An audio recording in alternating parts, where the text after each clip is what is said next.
Muy buenas tardes a todos. Claro, muchísimas gracias por esa confianza y por esta oportunidad.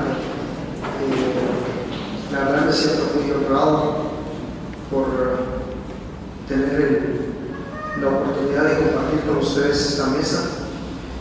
Y sobre todo, después de haber respondido el correo acá, que con gusto iba a asistir a este lanzamiento del libro, y me sorprendió que me invitara a leer algo de lo que yo he escrito.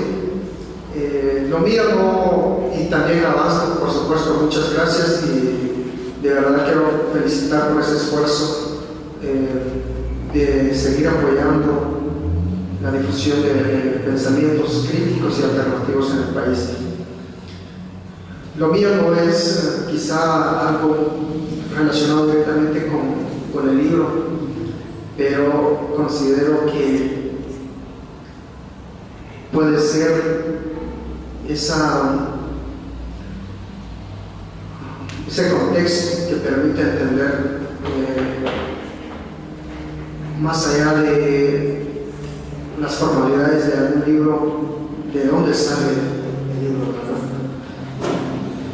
Lo mío es una cuestión muy subjetiva, es una declaración de amor a una tierra que me vio nacer y que ha visto nacer a muchos de los que estamos aquí en este momento, y que le ha apostado a la educación como una clave para impulsar su desarrollo.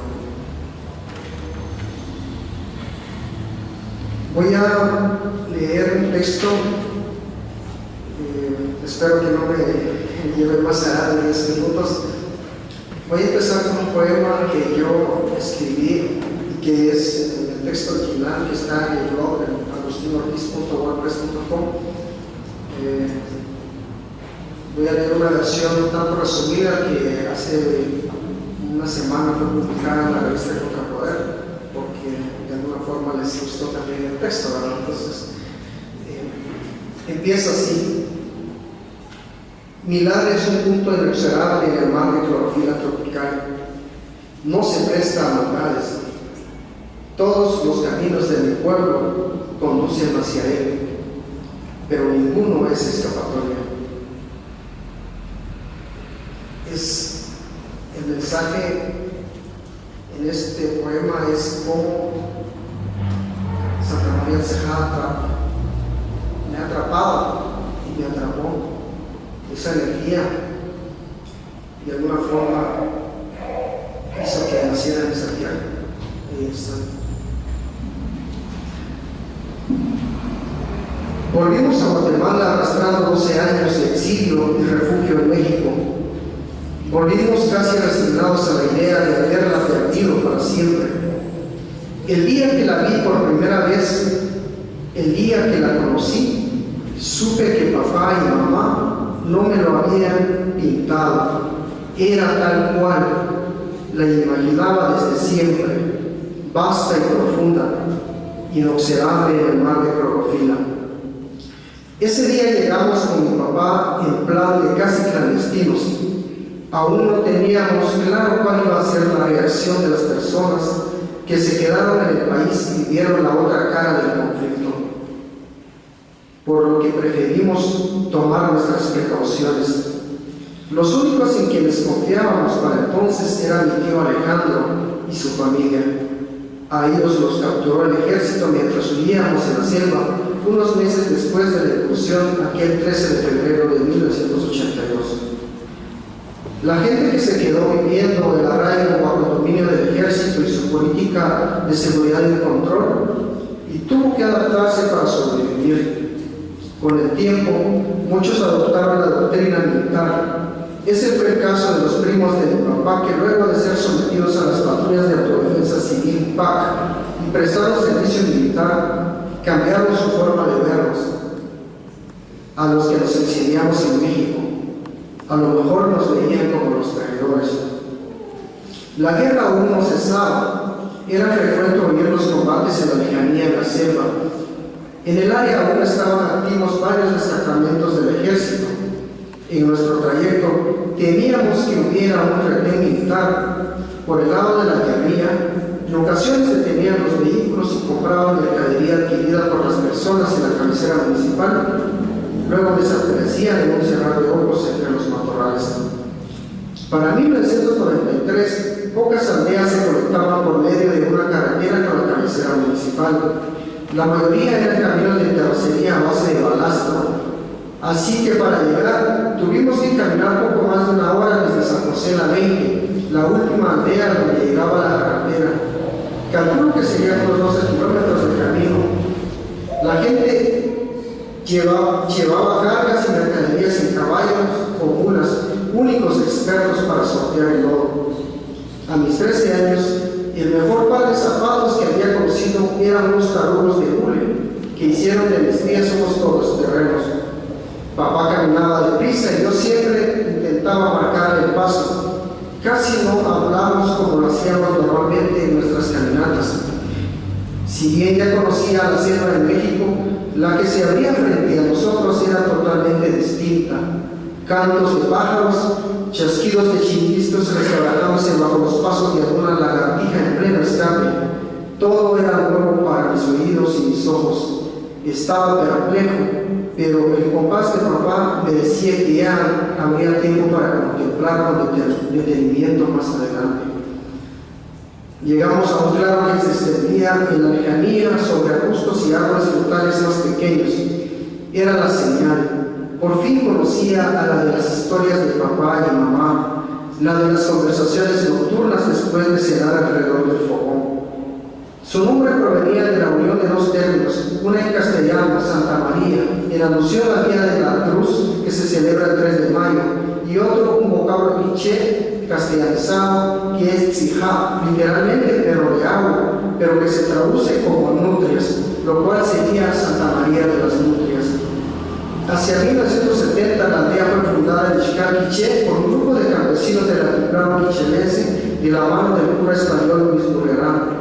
En el lugar abundaban las nutrias en el río que nace en las entrañas de la selva y que más tarde sería llamado también Cejá. Seguimos caminando y conforme avanzamos oía más cercano el canto de los gallos. Calles, caminos se abrían a los lados cada cierta distancia.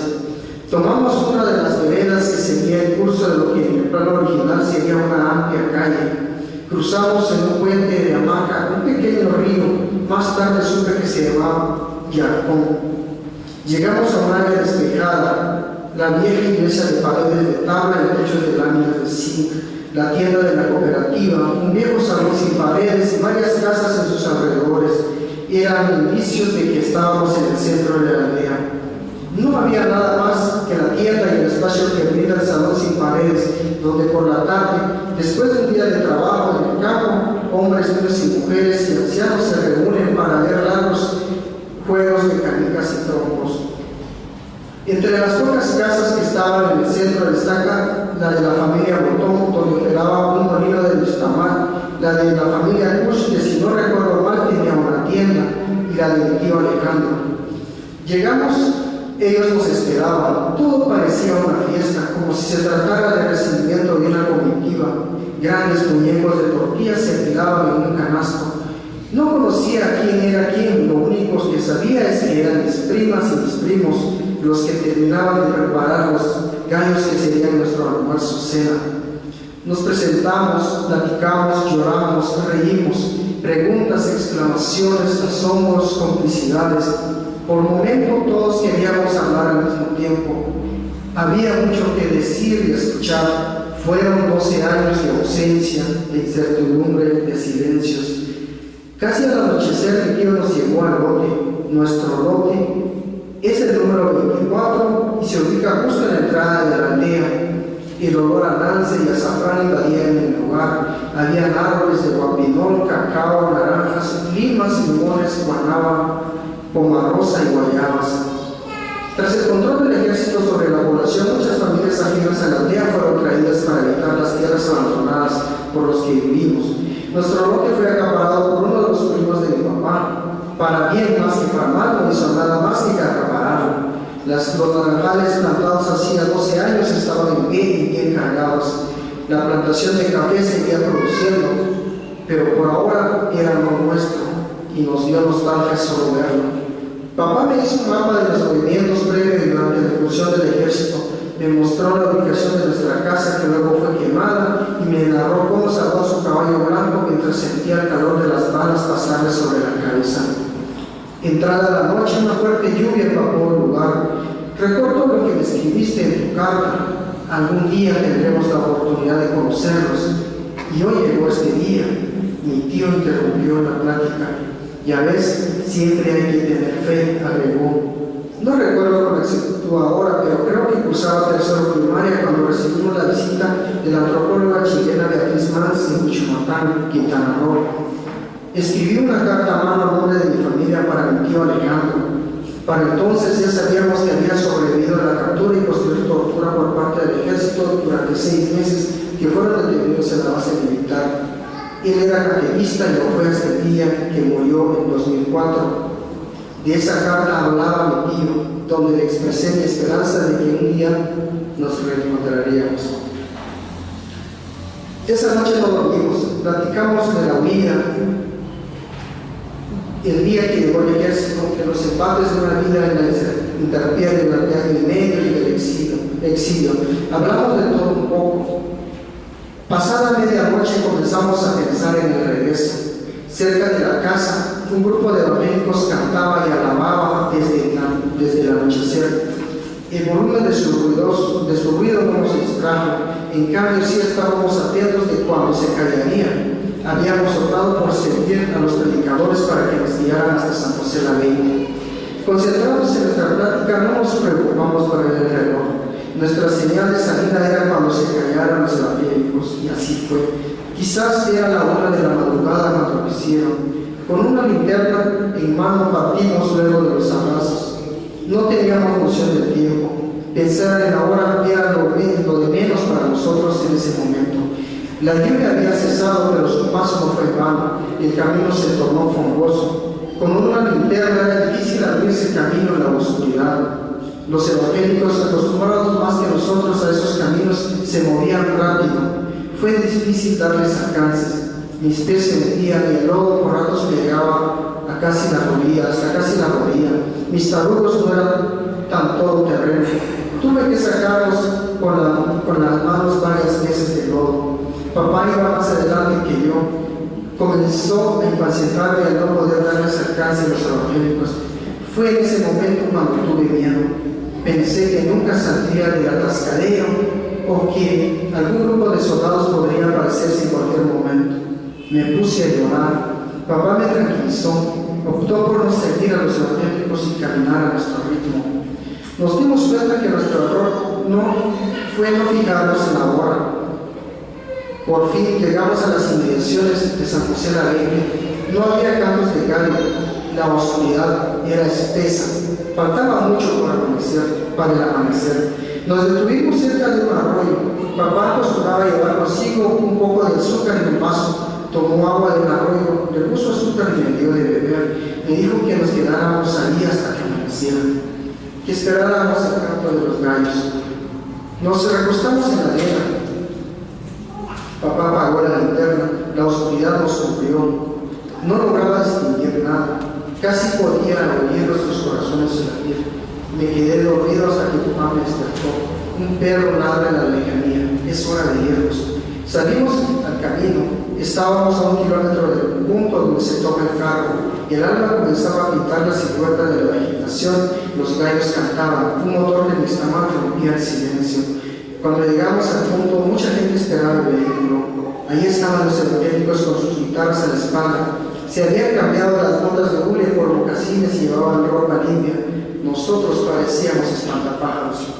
Hacia mediodía estábamos de vuelta en Victoria, 20 de enero, la primera comunidad de retornados en Michoacán, donde comenzábamos nuestra vida en Guatemala desde el 30 de enero de 1993. De la experiencia de viaje de vuelta no quise hablar en casa. Me quedé con la impresión de por fin conocer la tierra que me vio nacer y la sensación que brindan los nuevos colores, los nuevos aromas y los nuevos sabores. Revivieron las esperanzas que en un tiempo parecieron desvanecerse. En mayo de 1994, menos de un año después de la primera visita, recuperamos nuestra tierra. Antes de eso viajé un par de veces más con papá para las reuniones preparativas para el retorno del resto de parcelistas que aún vivían en México. El caso de Santa María de Ceja es el único de propietarios retornados de México que ha recuperado sus tierras ocupadas por otras personas traídas por el ejército. Mediante un proceso de negociación a partir de la capacidad organizativa, se logró que el gobierno evaluara el trabajo de los ocupantes y les indemnizara a cambio de dejar las tierras a sus dueños originales. No hubo otro caso como este. Hubo 2 o más intentos en Ixcán de este tipo, pero fracasaron. Aunque con los años muchas cosas han cambiado, Santa María de Ceja sigue ahí, vasta y profunda, inobservable en el mar de clorofila. ¿Cuánto amo esta tierra? Gracias.